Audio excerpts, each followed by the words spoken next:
Estás escuchando Milenio 3, por Ayuka Nanika. Sin nosotros, el mundo estaría en tinieblas. Los gobiernos y los imperios vienen y van, pero nosotros hemos mantenido a la humanidad a salvo desde tiempos inmemoriales. Somos la última defensa contra el mal. Un mal que el resto de la humanidad ni siquiera sabe que existe. Para ustedes, esos monstruos solo son seres malignos a los que hay que vencer. Pero yo les veo morir y convertirse en los hombres que en su día fueron. Para ti, mi buen hijo, todo esto es una prueba de fe. Y ahora necesitamos que vayas al este, al extremo más lejano de Rumanía. Una tierra maldita, aterrorizada por toda clase de criaturas de pesadilla, dominada por el conde Drácula. ¿Drácula? Sí, tú nunca te has enfrentado a alguien así. Buenas noches, amigos. Os invitamos a un viaje eterno, que se lleva haciendo muchos siglos, porque en el inconsciente colectivo sigue residiendo la historia del viajero de otra tierra, que llega a la zona donde es posible el redivivo, el resucitado, el retornado, el reviviente, o para resumir, el vampiro. Escuchábamos un fragmento del más célebre cazavampiros, en la leyenda, en la realidad, Van Helsing. Viajeros asustados como Jonathan Harker, que escribían en un diario las experiencias y miedos al llegar a una vieja mansión con un extraño inquilino. Todas estas historias de la literatura se han colado en nuestra mente, han forjado ilusiones y miedos en noches de muchas generaciones. Lo increíble, lo alucinante, es hacer esta noche ese viaje, atravesar los Cárpatos en busca de la posible verdad. Qué extraño oficio, ¿verdad? Cazavampiros. Suena evidentemente a una historia para asustar a las viejas y a los niños. Una historia imposible. Sin embargo, esta noche y no otra, descubriremos que existieron, que fueron un curioso gremio. Y hay sorpresa de última hora. Por eso esta noche precisamente se inicia el viaje, porque un gran investigador español ha llegado a una conclusión sorprendente, que nos toca de lleno, que hila nuestra patria con la patria del vampiro. Quizá el primer cazavampiros oficial era un valenciano, un español. Javier Ríos, amigo, buenas noches. Buenas noches, Iker. Como siempre, un placer tenerte aquí en los micrófonos de esta nave radiofónica del misterio. He seguido muy de cerca tu investigación, autor del libro Vampiros, físico de formación, es decir, una persona escéptica, pero como tantos otros, enamorada del mito, la leyenda del vampiro, que es muy amplio, muy grande, que toca siglos y a muchísimas personas. Pero tu última investigación es realmente sorprendente, tan sorprendente que casi en titulares podría resumirse así: Javier, el primer Van Helsing, el primer cazavampiros que actuó realmente, era un español, un valenciano. Sí, bueno, al menos el primer cazavampiros oficial, por decirlo así, porque además fue comisionado por el propio gobierno de la región en la que actuó, para actuar contra vampiros o contra personas que presuntamente eran vampiros en ciertas aldeas. Y bueno, pues de esos informes que tenemos de oficiales del ejército que se ocupaban de estas leyes, sobre todo para dejar tranquila a la población que evidentemente entraba en un estado de pánico. Y bueno, pues descubre, de momento tengo un nombre que suena, luego iremos hablando de ello si quieres, de un famoso vampirólogo, yo creo que el más famoso vampirólogo, un benedictino que escribió un tratado sobre vampiros, Calmet, ¿no? En ese tratado encontramos una serie de relatos de vampiros, sobre todo procedentes de Centro Europa, y entre ellos hay un personaje curioso, un tal conde de Cabreras, que cuenta una historia a una persona que a su vez se lo comunica a Calmet por carta. Y bueno, curiosamente, investigando este nombre, que muchos investigadores pensaban que era italiano por aquello del nombre y la proximidad de las tierras italianas, pues mira, por donde resulta que es valenciano. ¿Cómo actuaban los cazavampiros? ¿Qué estaba pasando en aquellas aldeas? ¿Por qué en esa franja de Europa? ¿Qué arsenal o qué elementos llevaban? No eran precisamente eclesiásticos, no eran exorcistas, eran personas que actuaban concretamente. ¿Es posible que hubiese investigaciones oficiales? ¿Es posible que haya rituales de destrigoización o desvampirización de esa persona que se cree por la aldea, por los daños que ha provocado, por los fenómenos extraños, que tiene algo que es el malo, que puede revivir? ¿Es posible que estas personas hace prácticamente 300 años tuviesen ya un manual de cómo actuar, bueno, pues yo creo que es una página de la historia tan apasionante que, como siempre, os invitamos a participar de forma activa en ella. No solo eso, después, en unos minutos, con un buen amigo desde Barcelona, trazaremos una segunda ruta de este viaje hacia los Cárpatos. Es un amigo que ha estado, podríamos llamar, en la aldea maldita. Bueno, él la llama, en un magnífico libro, Aldea Maldita. Él escribe que se ha detenido el tiempo allí. Estamos hablando de vampirismo, cazavampiros y rituales de vida y muerte hace apenas 5 años. Y es que en ese país, o en esa franja de países, todo es posible realmente. Santi Camacho, buenas noches. Buenas noches, Iker. Tú me comentabas algo muy gráfico que tiene que ver con los caballos. Estas personas, que ahora conoceremos un poco más en esta noche tan especial, bueno, incluso utilizaban a los animales para las primeras detecciones de quién podía ser estrigoi, vampiro, brucolaco dentro del Camposanto. Sí, porque en el extraño oficio de cazador de vampiros, pues lógicamente se desarrollaron todo tipo de técnicas. Una de las más curiosas era la forma de identificar dónde estaba la tumba de un vampiro, porque lógicamente en un cementerio no era fácil saber cuál podía contener a un presunto no muerto y cuál podía ser un cadáver absolutamente normal. Entonces se decía que el cazador de vampiros utilizaba su caballo y sistemáticamente iba pasando con él por encima de las tumbas de todo el cementerio. Dado que el caballo es un animal que suele tener bastante miedo en general a los depredadores y el vampiro mitológicamente es un depredador absoluto, pues cuando pasaba por encima de la tumba de un presunto vampiro, entonces el caballo se encabritaba y se negaba a pisar esa tumba. Esa era lógicamente la tumba del cadáver a exhumar. Si queréis conocer más datos, más experiencias, más nombres, tenéis documentos concretos que nos pueden ayudar, podéis participar. Carmen, buenas noches. Buenas madrugadas, Iker. Y para trazar una línea con el presente, con la más absoluta actualidad, luego os contaremos una noticia de ayer mismo. Ayer mismo, y la palabra vampiro, de alguna forma, en los titulares, viene del otro lado del mundo. Vías de contacto y una encuesta ya precisa para un tema inmortal, pero esta noche repleto de novedades. En ikerjimenez.com ya pueden votar a la encuesta, el debate de la semana en Milenio 3. ¿Qué es un vampiro? Hay 2 contestaciones, mito o realidad. Por el momento, la gente opina que un mito. Sigan votando. ¿En qué porcentaje? Pues en un 66,9%. Interesante. A estas horas, un mito, ya veremos luego. Pueden seguir votando en la web de ikerjimenez.com y también nuestras vías habituales de contacto. Milenio3 con número @cadenaser.com 27699, palabra clave milenio, espacio, vuestros mensajes y también www.cadenaser.com. Además tenemos un regalo de lujo gracias a Vértice Cine que nos ha mandado 4 entradas y 4 camisetas de La otra hija, una película en la que un divorciado se va con sus hijos a una granja y ahí empieza a suceder todo tipo de fenómenos paranormales. La otra hija, 4 packs, camiseta y entrada. Y entrada. En cualquier cine de España, pueden entrar.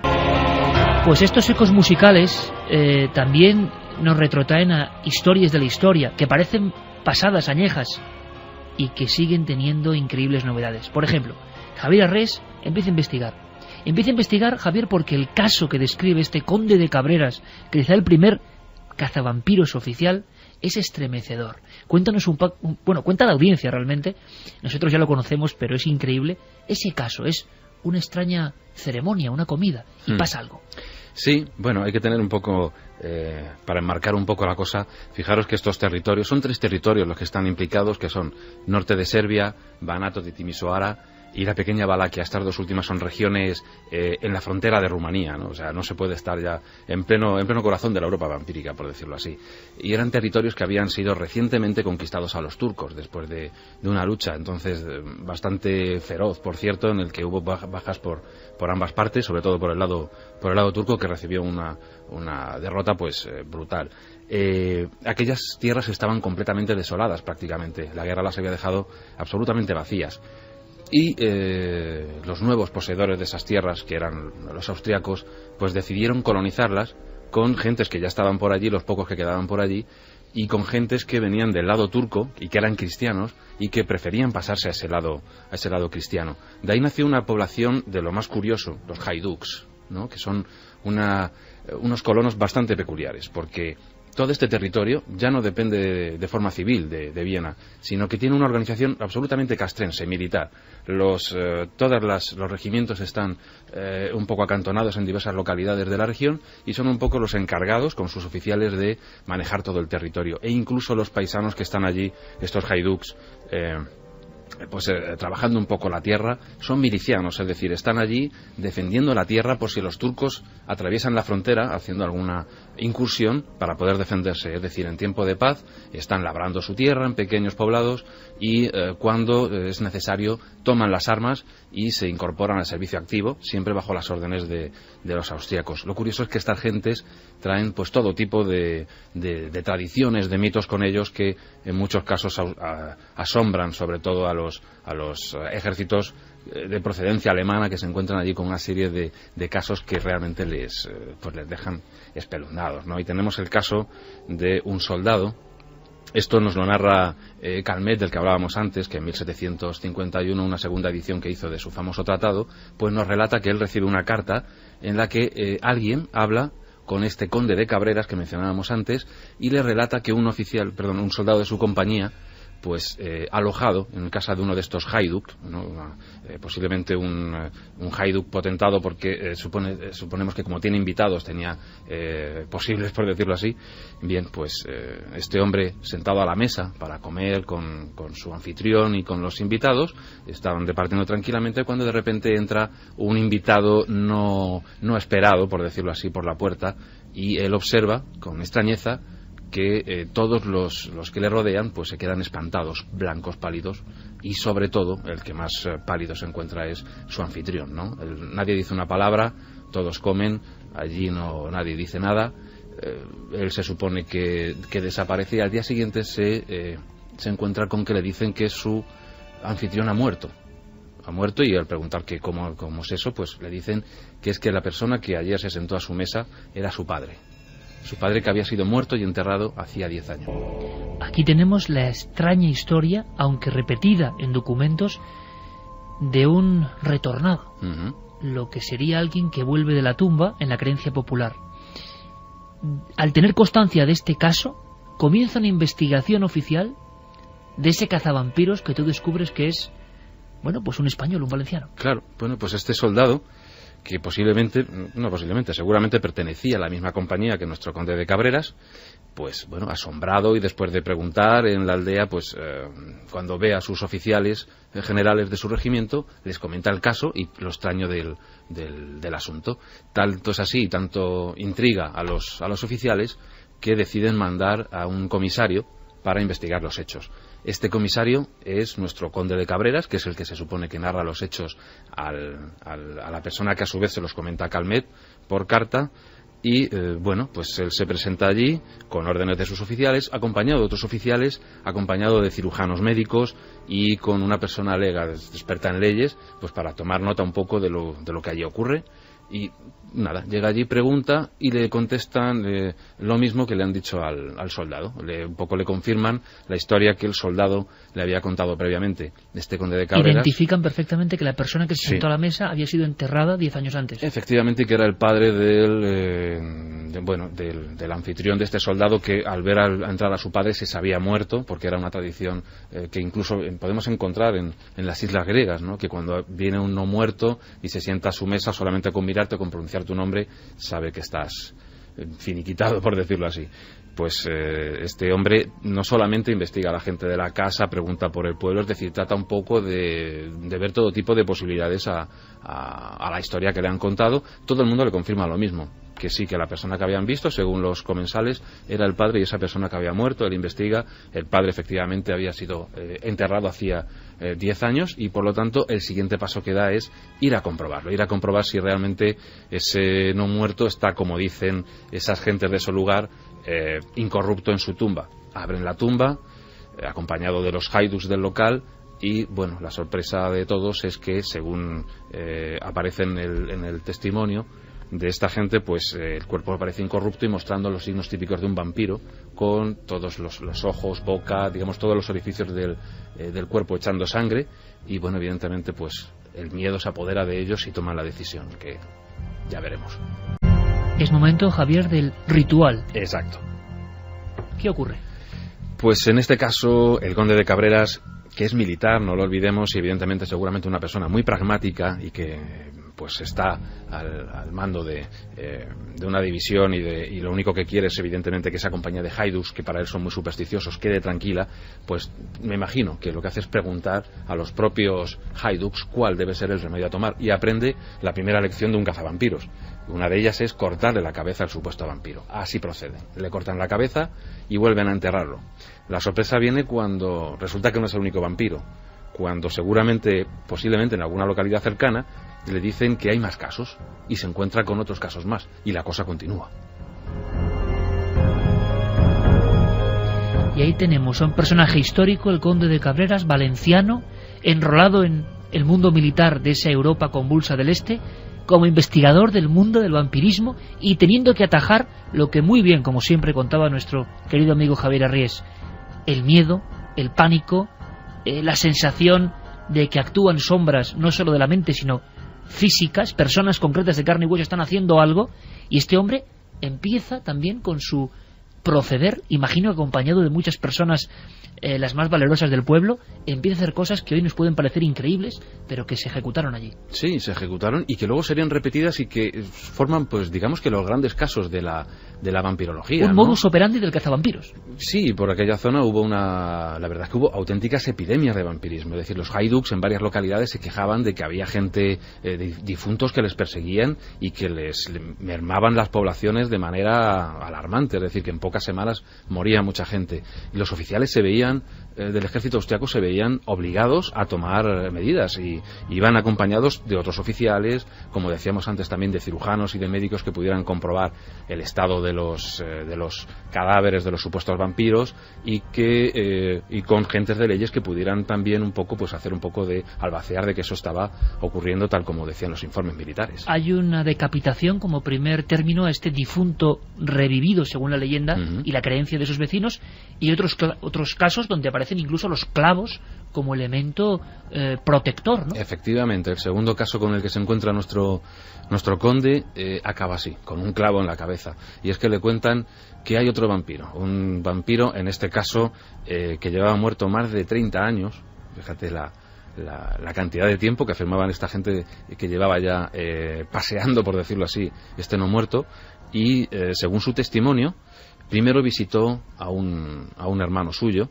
al que dio muerte inmediatamente, es decir, en cuestión de menos de 24 horas, el vampiro absorbía la sangre de su víctima y la dejaba cao prácticamente, la dejaba ya pues muerta. Luego, cuando acabó con su hermano, su siguiente víctima fue su propio hijo, y por último, un criado. Fíjate que todo esto se adapta a eso que conocemos de los vampiros, y es que a por quien primero van es aquellos que son más directos suyos, aquellos que son su familia, sus amigos, sus seres más queridos en vida. Y bueno, pues nuestro conde, evidentemente yo creo que vuelve a hacer lo mismo, vuelve a indagar en esa zona. Yo creo que incluso son poblados probablemente diferentes, quizá de etnias diferentes, porque ya no toma la misma precaución de cortar la cabeza, sino que toma otro método que es más propio de otras regiones, más al norte, que es plantar un clavo en la cabeza del supuesto vampiro, es decir, clavar un clavo de gran tamaño en la cabeza del vampiro. Este tipo de ejecución, por ejemplo, lo observamos en la República Checa, en cementerios como el de Čelakovice, un cementerio dedicado a los vampiros posiblemente del siglo X o XI, nos estamos remontando muy atrás, en el que aparecen ya cráneos con clavos, con cuchillos entre las mandíbulas, etcétera. Bien, pues seguramente, este nuevo poblado sería quizá de pobladores checos o alemanes o bohemios. Yo no sé ahora los miles de amigos, cientos de miles de amigos que están casi en nuestro carruaje, ¿verdad, Santi? ¿Verdad, Carmen? Un carruaje que me imagino yo con esas ruedas de madera, casi chirriando por esos puertos, que hay que imaginar lo que era el viaje a la Europa del Este en aquella época. Javier, estamos hablando las intervenciones de este cazavampiros español que tú recuperas para la historia, y lo sé bien después de meses de investigación, de consultar legajos, documentos concretos de personas importantísimas que reinaban sobre toda esa zona. Es muy curioso porque nos da la sensación de que todo esto formaba parte de una realidad que nosotros, o que en la Europa más occidental apenas se podía creer. Pero estamos hablando de que algo debía ocurrir, algo debía pasar con estas personas. ¿Qué fecha le ponemos a las intervenciones del conde de Cabreras? ¿De qué época estamos hablando? Pues estamos hablando de las siguientes fechas. En principio, no podemos determinarlo exactamente, pero podemos tratar de adivinar un poco o dejar una franja un poco más concreta. El conde de Cabreras cuenta estas historias en 1730, en una ciudad que ahora mismo está en Alemania, que es... Friburgo, ¿no? Exacto, en Friburgo. Y es 1730 la fecha que nos da, y dice que ocurrieron como 15 años antes. Entonces, si pensamos en que hubo la guerra entre los austriacos y los turcos, esta guerra que comentábamos en la cual los austriacos habían adquirido estos territorios, y que terminó en empezó en 1715, pues posiblemente entre esa fecha y 1730 se daría este caso, con lo cual sería de los primeros. Yo tengo una teoría, y es que en 1719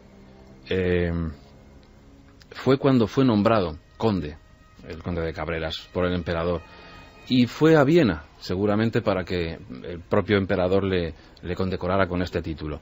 Sabemos también que cuando acabó con estos vampiros, fue a Viena a explicarle al emperador qué cosas había ocurrido. Directamente él presentó sus credenciales de cazavampiros ante el emperador. Sí. Bueno, evidentemente, como militar que había intervenido en tan extraños hechos, sus propios oficiales le dijeron: haz un informe y ve a contarlo directamente a la corte, estos extraños sucesos que ocurren en ¿Y sabes, en la frontera? Javier, en tu seguimiento con documentos diferentes de emperadores, de legajos donde se menciona este conde, yo creo que, en fin, para el mundo de la upirología, el vampirismo, esto es un giro importantísimo, o no giro, sino un detalle que a nosotros nos cala, ¿no? Porque era una persona de Valencia, regresó a España, sabemos algo de sus días, acabó harto, digamos, de ese mundo que tenía que ser terrible, y volvió a su tierra, ¿o no?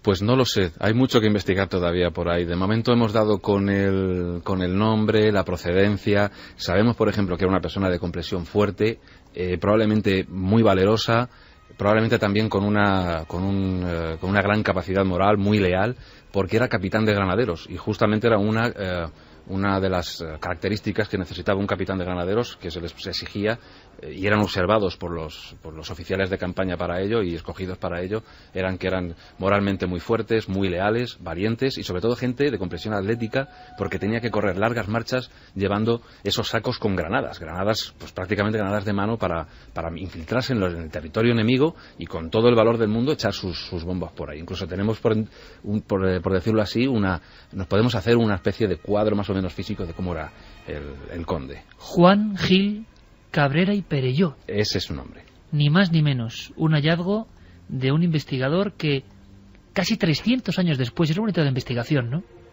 Le resucita como si fuese un vampiro, pero un vampiro bueno, imagino, y le devuelve o le da casi la inmortalidad, porque son muchos 300 años, y ahora sabemos más. Valenciano y cazavampiros. Pero es que hay muchas cosas que queremos combinar en este viaje en el que ya vamos todos. Estamos atravesando esas increíbles montañas donde se escribe en la piedra la historia antropológica de un pueblo.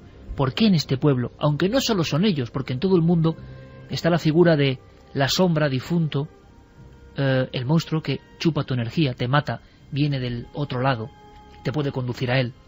Pero con la iconografía del vampiro hay algunos trabajos impresionantes. Por ejemplo, en 1926 la revista Folklore hablaba del vampiro en Rumanía.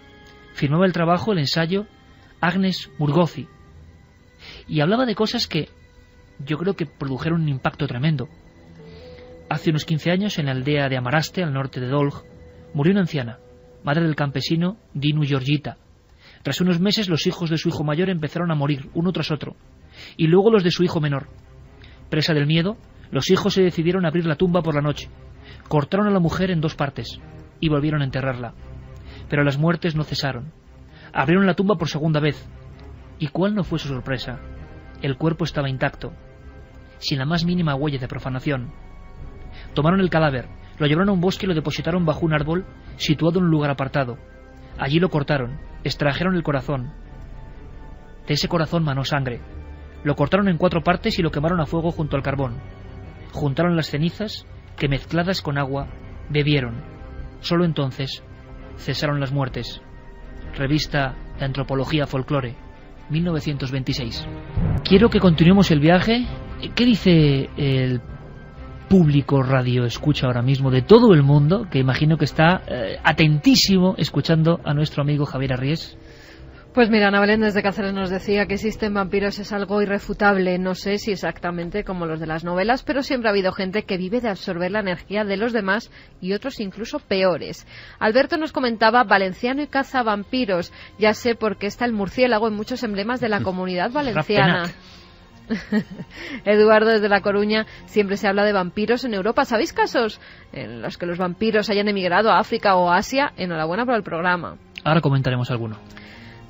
José Luis Ricarte, desde Buñol, en Valencia, nos decía, estimados amigos de Milenio 3, he leído en algún sitio de la tradición rumana que describe las 1000 maneras de convertirse en un vampiro. Una persona nacida con una membrana, un tercer pezón, un rabo, un pelo extra, estaba condenado a ser un vampiro. El mismo destino se aplicaba al 7º hijo de cualquier familia, si todos sus hermanos previos eran del mismo sexo, o un bebé prematuro, o alguien cuya madre hubiera cruzado un gato negro en su camino cuando estaba embarazada. Se les llamaba Strigoi.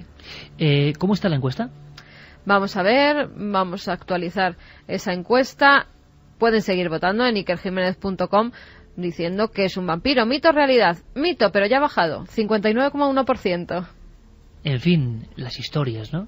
A la 1:36, por ejemplo. Bueno, pues ahora trazamos la segunda ruta, si os parece. Nos marchamos a Barcelona, en la cadena SER en Barcelona, con nuestro técnico David López, aquí por supuesto nuestro compañero Noel Calero y Fermín Agustí también por ahí, y junto a Jorge Maján, todos ahí, Roberto Maján, Noel me ha dado mal el dato, estamos ahí perfectamente todos hilados, Noel poniéndonos unas músicas que provienen de canciones que han acompañado muchas veces en Milenio 3, incluso el tema de los vampiros, pero creo que no con tantas cosas nuevas. Pasamos del cazavampiros español a un español que se marchó a una aldea, que fue noticia, Marotino de Sus, y que él describe de verdad de una forma que pone los pelos de punta. Él habla de una aldea cerca de la comuna de Celaru, donde el tiempo se ha detenido, donde solo recibe silencio, y él tenía una misión como periodista y escritor: conocer la historia de Petre Toma. Petre Toma, en la víspera de Navidad del año 2003, había sido aniquilado como vampiro. Al parecer se había aparecido, o aseguraban que le habían visto vagando por unos parajes después de muerto. Había sido víctima de un ritual de cazavampiros en ese pueblo, ya en enero del 2004.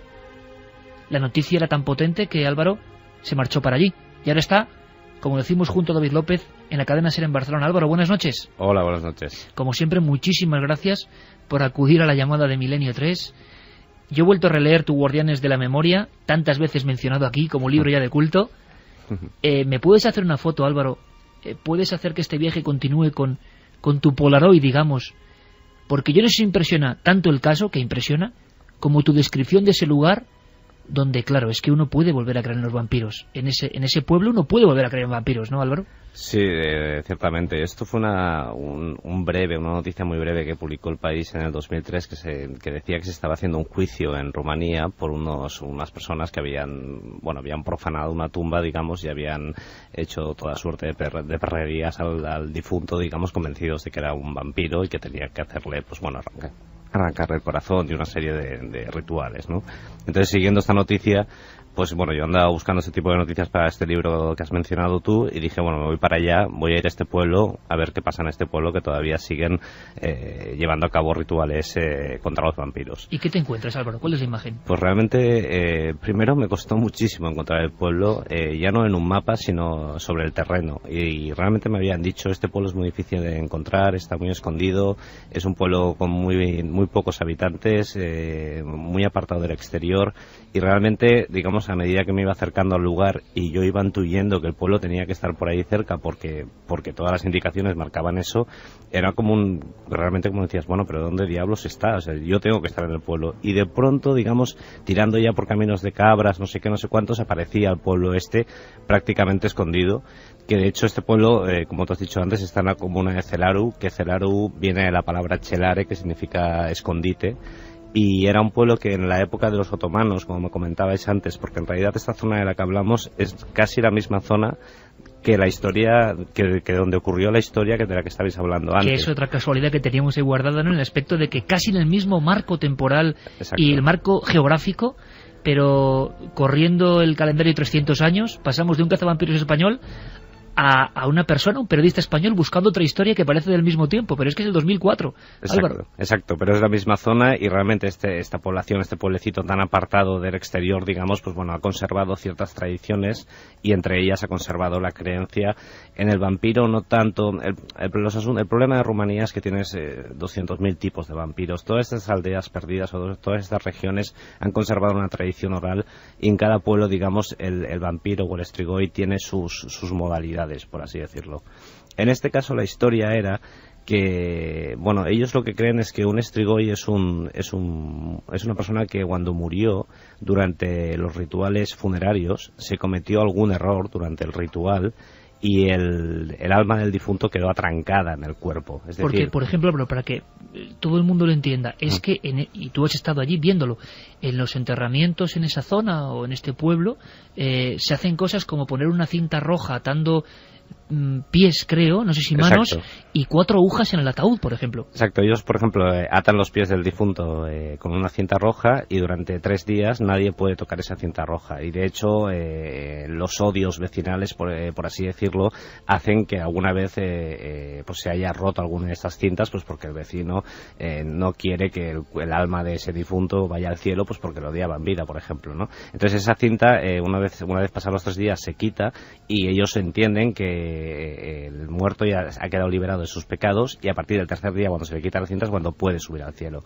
E igualmente se entierran a los difuntos con 4 agujas de tejer en el ataúd, dentro del ataúd, una en cada esquina del ataúd, porque dicen que así los diablillos del cementerio no van a hacerle la puñeta al difunto, ¿no? Entonces tienen todo este tipo de rituales que la iglesia son cristianos ortodoxos allí, admite, digamos, dejan que la gente lo haga, porque aunque no pertenecen al cristianismo estos rituales, pues bueno, están tan arraigados en la población que, bueno, no afecta en nada que pongas 4 agujas dentro del féretro, ¿no? Álvaro, ¿y qué hizo Petre Toma, que muere de cáncer y tú comentas que seguramente también arrasado por el alcohol? Sí. Un hombre que muere y que alguien ve después de muerto o en sus alucinaciones, pero eso se empieza a contagiar también. Claro, es que el strigoi en Rumanía es lo que digo, es un alma que se ha quedado atrancada en un cuerpo y no puede subir al cielo, y entonces lo que hace el muerto para avisar a sus familiares de que está atrancado en el cuerpo es ir a verlos por las noches y causarle todo tipo de enfermedades. Antes también habéis comentado que los vampiros los primeros que atacan es a sus familiares, pues esto es lo mismo. El muerto se levanta de la tumba para ir a sus familiares y causarles enfermedades, pero no por hacerles daño, sino para advertirles de que está atrapado en el cuerpo y necesita que hagan una serie de rituales para liberarlo. Y esos rituales, algunos de ellos, hay varias modalidades, uno de ellos es el clásico de clavarle, en este caso es una aguja en el corazón, que luego con los años se ha ido mudando en lo de la estaca, ¿no? Entonces lo que ocurrió con Petre Toma es que su nuera, 4 días después de que este hombre hubiera muerto, empezó a encontrarse mal y empezó a tener pesadillas en las que veía a Petre Tomas, ¿no? Al anciano que había muerto. Y la nuera empezó a decir por el pueblo que eso era porque el anciano se había convertido en un vampiro. Entonces, de tanto repetirlo, digamos, en el pueblo, empezaron a pensar que quizás tuviera razón y decidieron ir 6 hombres decidieron ir al cementerio a abrir el ataúd y hacer la serie de rituales que era necesario hacer. Pero había un detalle interesantísimo, Álvaro. Primero, tú describes fenomenalmente el miedo, que es que nos estamos imaginando ahora a los 6 campesinos, sí, con sus azadas, sus hachas, sus estacas, yendo a ese camposanto en Marotino dos Us, en plena noche, hace 6 años tan solo, y abren la tumba y también parece que hay sorpresa, por lo menos eso declaran, ¿no? Bueno, ellos hay que tener en cuenta que el ritual solo puede ser hecho por la noche. Entonces ellos van por la noche al cementerio, abren el ataúd y lo que ellos dicen es que se encuentran que el difunto había sido enterrado con los brazos sobre el pecho, la típica señal de la cruz con los brazos encima del pecho, y que el difunto tenía los brazos a los lados. Luego dicen que tenía los zapatos enfangados, que tenía la boca llena de sangre y que tenía un ojo abierto. Entonces, bueno, al abrir el féretro y ver esto, al menos a la luz de la luna y a la luz de las linternas, lo que llevaran y con toda la sugestión que llevaban, pues se asustan y se van corriendo a sus casas todos y no hacen el ritual que tienen que hacer. O sea, el ritual es abortado por la visión de la tumba de Petre Toma y, según parece Álvaro, incluso algunos de ellos estuvieron rezando oraciones toda la noche, otros acurrucados, y las propias mujeres que habían encargado también ese ritual les obligaron a regresar de nuevo, creo que el día 9 de enero del 2004. Exacto, un par de días después, las mujeres diciendo, bueno, nuestros maridos no se han atrevido a matar al vampiro, pues tenemos que animarles. Entonces les dieron, que estas son las partes un poco grotescas del asunto, pero les dieron una botella de aguardiente a cada uno de ellos, y cuando se lo hubieron bebido les dijeron, vale, pues ahora os vais todos al cementerio y acabáis con el vampiro, porque esto no puede ser, el vampiro no puede estar libre por ahí. Entonces lo que hicieron ellos es irse al cementerio, ya bebidos y por tanto con más coraje, cogieron al difunto, le clavaron una horquilla en el pecho y le arrancaron el corazón, que es lo que según su tradición lo que hay que hacer. Se llevaron el corazón a un cruce de caminos, en el cruce de caminos hicieron una fogata con carbón, quemaron el corazón, las cenizas las esparcieron en un cuenco de agua y le dieron a beber del cuenco de agua a todos los familiares del difunto. Estamos hablando del 2005. Estamos reproduciendo, Santi, Javier, le dejamos un poco de pausa a Álvaro, con esta fenomenal crónica, que a mí por lo menos me pone la carne de gallina, porque ya no es entrar, incluso en la pregunta que nosotros siempre lanzamos, ¿no existen los vampiros? Esto sí que existe, es que esto es una verdad como un templo que ha pasado. Luego cada uno que interprete con sus claves antropológicas, sociológicas, pero esa gente creía en lo que estaba haciendo, y como bien dice Álvaro Colomer, era el 2004, enero, es que es ayer. Y es curioso, Santi y Javier, se repite el ritual que acabamos de leer de la revista que reproduce también Álvaro, Folclore, año 26. Cruce de caminos y beber la ceniza. ¿Qué clave hay ahí? ¿Por qué? Pues la medicina del propio veneno. El propio veneno se supone que es el que cura la enfermedad. Por ejemplo, en algunos casos de los que ocurrían en el siglo XVIII, algunos de los vampiros se suponía que se habían restregado con sangre de un vampiro que les había atacado antes. Uno de los casos, por ejemplo, típicos es el de una mujer en una de estas aldeas que comentaba que cuando era joven y estaba en el lado turco, pues se había embadurnado después de haber sido atacada por un vampiro con la sangre del vampiro. Otro de los casos dice que comió tierra del vampiro.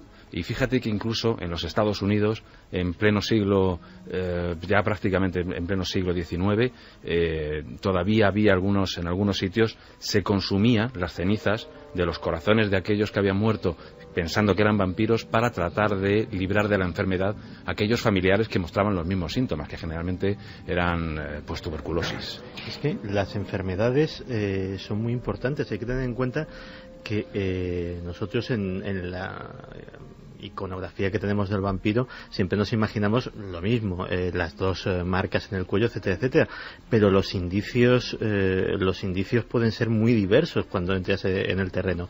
Fíjate que una de las cazas de vampiros más multitudinaria y probablemente de las últimas bien registradas que hay, que fue en la isla de Lastovo, en el Adriático, que se montó una realmente importante, con todo el pueblo montando patrullas ciudadanas de caza de vampiros. Algún inocente cayó por medio y bueno, la histeria todo se desató por una epidemia de diarrea que en aquella época causaba una deshidratación absoluta y provocaba la muerte. Pues automáticamente la isla está casi enfrente de Dubrovnik, estamos en plena zona vampírica, pues en la isla se empezó a decir que unos marineros habían dejado un vampiro en uno de los barcos que habían hecho escala en la isla, y ya te digo, se montó un incidente bastante importante y de los más grandes de este tiro. Es muy curioso, Álvaro, porque después de este ritual perfectamente ejecutado, como mandaban los cánones antiquísimos, resulta que las personas que, por ejemplo, veían a Petre Toma con la cara pútrida apareciéndose por las ventanas o vagando por los campos, esas personas que tienen alucinaciones, sea efecto placebo o no, pues decrece su malestar, como siempre ocurre en todos los casos, el exorcismo se ha producido de alguna forma, vuelve la tranquilidad, y lo más sorprendente es que llega una denuncia por parte de la hija del desdichado Petre Toma, pero ya lo que riza el rizo es que esa mujer no denuncia que hayan de alguna forma considerado vampiro a su padre, le hayan hecho el ritual de destrigoización, hayan afirmado que realmente es un muerto que no ha muerto y que vaga. lo único que parece que preocupaba a la hija de Petre Toma, y esto fue noticia en toda Europa, es que no estaba el corazón, lo habían quemado, y por lo tanto había ya problemas por si había que hacer algún otro tipo de ritual, ¿no?, con esa víscera. Claro, esta mujer había abandonado el pueblo y vivía en la ciudad, digamos, más cercana. Entonces, cuando ella se enteró de que le habían hecho todo este ritual a su padre, pues montó en cólera y les advirtió de que los iba a denunciar delante de la policía. De alguna forma, ella en el pueblo era vista como una exiliada, como una desterrada, como alguien que ya no había querido vivir con ellos, y entonces en el pueblo pues también le tenían cierta inquina, por así decirlo. Entonces, ella denunció, y es cuando el caso saltó a la prensa, porque cuando se anunció que se iba a hacer un juicio de una mujer que denunciaba a unos hombres que habían hecho un ritual contra vampiros, contra el cadáver de su padre, es cuando la prensa rumana, digamos, reaccionó. Y cuando la prensa rumana reaccionó, la prensa europea reaccionó, porque realmente la noticia era muy curiosa, ¿no? Entonces empezó el juicio, y lo que todo el mundo se quedó patidifuso, digamos, cuando de golpe la mujer dice, no, yo no estoy denunciando a estos hombres porque hayan considerado que mi padre es un vampiro. Yo los estoy denunciando porque yo lo que tenía entendido es que a los difuntos, a los vampiros, hay que clavarles una aguja en el corazón. Y como estos hombres le han quemado el corazón a mi padre, yo no tengo ningún corazón donde clavar una aguja. Y por tanto, yo tengo la idea de que mi padre, su alma se ha quedado atrancada en la tierra por los siglos de los siglos, y mi padre nunca podrá llegar al cielo por culpa de lo inútiles que son estos señores. O sea, que lo que contaba Javier Arries, Álvaro, en textos y documentos del 1700 y pico, de alma atrancada y cómo sacarla de su limbo, claro, se repetía en el 2004, claro, 2005 ya con los juicios Claro, entonces hubo un juicio precisamente por esto, para ver si esta mujer tenía razón o no en denunciar a los que habían quemado el corazón de su padre. Entonces su padre, pues el alma estaba por siempre atrancada en la tierra. Fue un caso como muy interesante, a la vez también muy entretenido. Era una situación muy curiosa, digamos. Y es por esto que la prensa se hizo eco, y por lo que yo fui allí, porque la historia era tan rocambolesca que se merecía un reportaje. Y un reportaje sensacional, Álvaro. Os voy a poner un documento.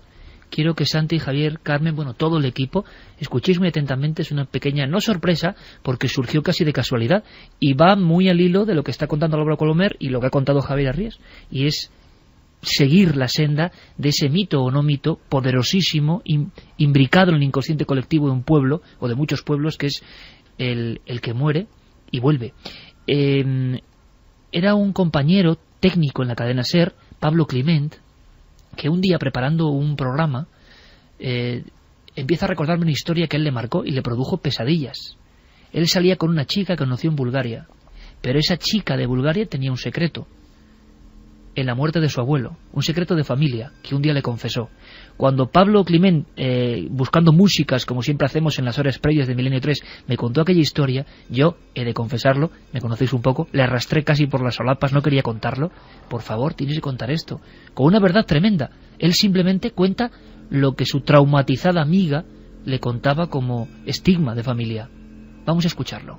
Pues bueno, esta historia empezó hace unos años, en el 2002, si mal no recuerdo, por un viaje de estudios a Bulgaria, donde ahí conocí a esta chica.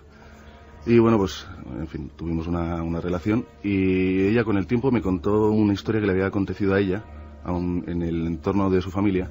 Y entonces esta chica me contaba que ella de pequeña se crió en el pueblo de sus abuelos, un pueblo llamado Dragosani, en pronunciación rumano Dragosani, que es un pueblo que está situado en Valaquia, pero cerca de las estribaciones meridionales de los Cárpatos. Un pequeño pueblo de unos 22.000 habitantes aproximadamente.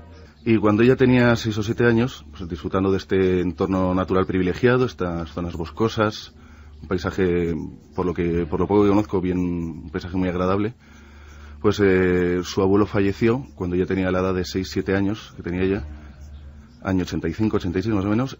Su abuelo falleció de una manera repentina. Parece ser, ella era pequeña, no lo recuerdo, pues pudiera ser un infarto de corazón, un derrame cerebral, una muerte, o sea, no estuvo postrado todo por un tiempo por una enfermedad, sino fue una muerte más o menos repentina.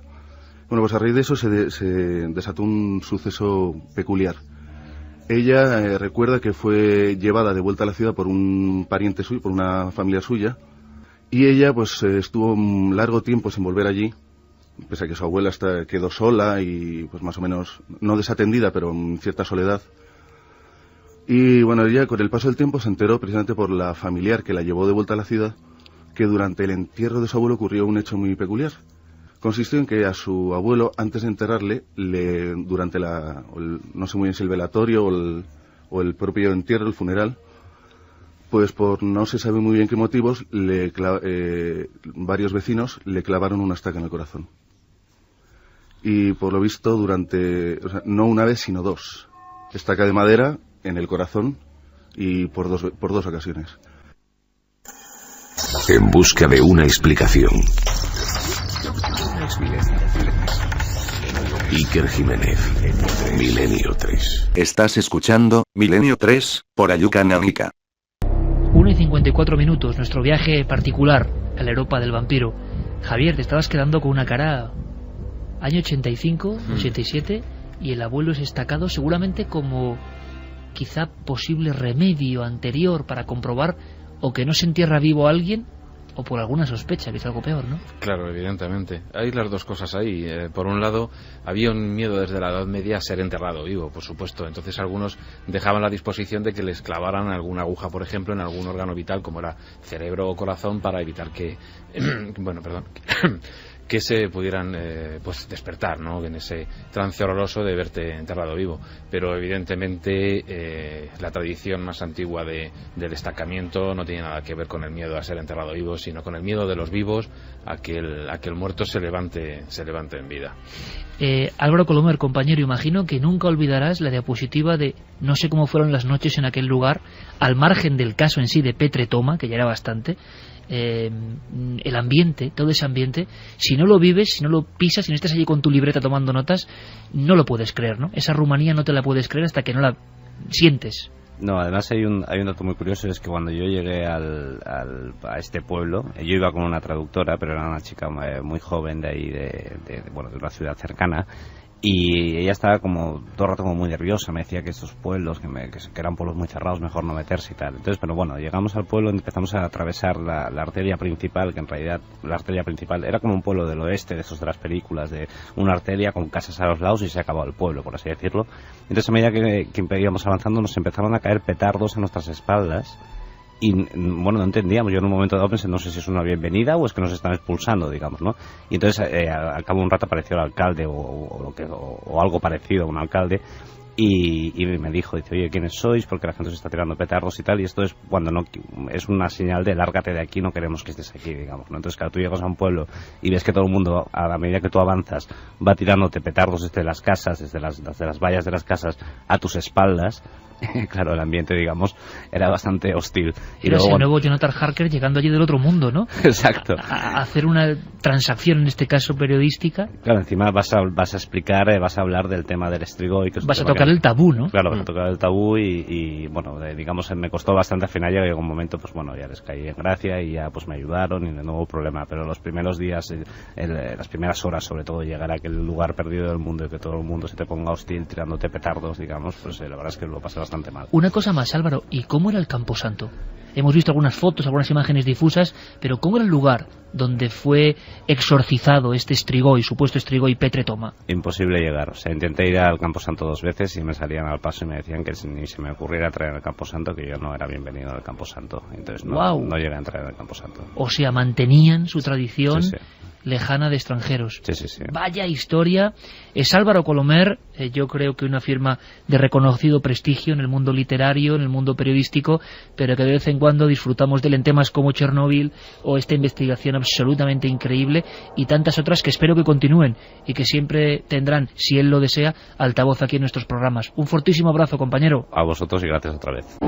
Cerrando el paso, Santi, al Camposanto, Vaya escena. Es que estamos hablando de que los vampiros, ya veremos si son mito o no, como dice nuestra encuesta, pero el cazador de vampiros no lo es. Estamos hablando de zonas donde eso había gente que era preparada desde niña y que tenía que tener unos condicionantes. Una tradición muy bonita era que tenían que ser sabatianos, tenían que haber nacido en sábado, y entonces cuando un niño sabatiano nacía, se procuraba darle unas gotas de sangre de una oveja matada por un lobo, de tal manera que eso era como un sacramento que le investía al futuro niño como futuro cazador de vampiros. Bueno, como el tema es tan apasionante, yo creo que vamos a cortar un trocito de la segunda hora, que viene con otra historia increíble, un lugar del que se está hablando ahora mismo, el Valle de los Caídos. Nosotros no vamos a hacer lo que todo el mundo hace, me imagino, que es meterse en temas de políticas y demás, que por fortuna este programa está libre de ese otro vampirismo que es el de la política. Vampiro terrible. Y nosotros vamos a hablar de ese lugar como lugar simbólico, como lugar con secretos, como lugar con historias tremendas y muy poco conocidas. Hablan de que en principio pudo ser una gran pirámide, una especie de locura o no. Bueno, vamos a contarlo con nuestro amigo David Zurdo, que va a estar aquí, pero te pido Javier, que te quedes un poco, porque hay muchas preguntas, muchas cuestiones, y hay que saber algo más de ese oficio de tinieblas, los cazavampiros.